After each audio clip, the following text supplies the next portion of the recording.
Good afternoon. आज हमको बहुत अच्छा लग रहा है स्टेज पे। और सबसे पहले नाम बताएंगे, मेरा उषा मैम है और हम भागलपुर से बिलोंग करती हूँ। सिस्टम की जानकारी कुछ दिन पहले मिले थे, सुने समझे बहुत अच्छा लगा हमको।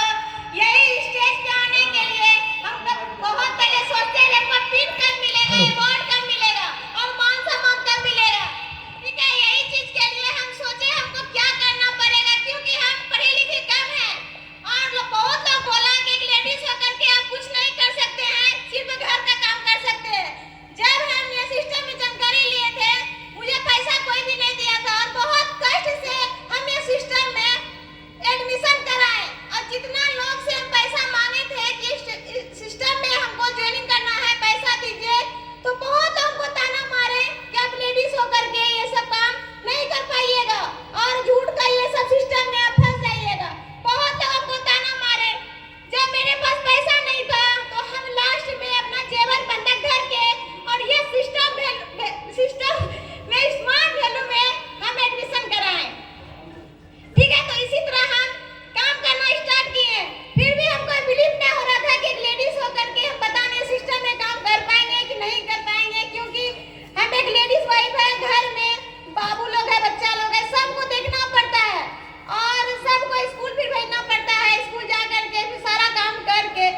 इसी तरह मेहनत करते गए और काम करते गए, ठीक है। तो हम चाहेंगे कि ये सिस्टम के लिए एक बार जोरदार ताली। Thank you, thank you, thank you Usha ji, thank you.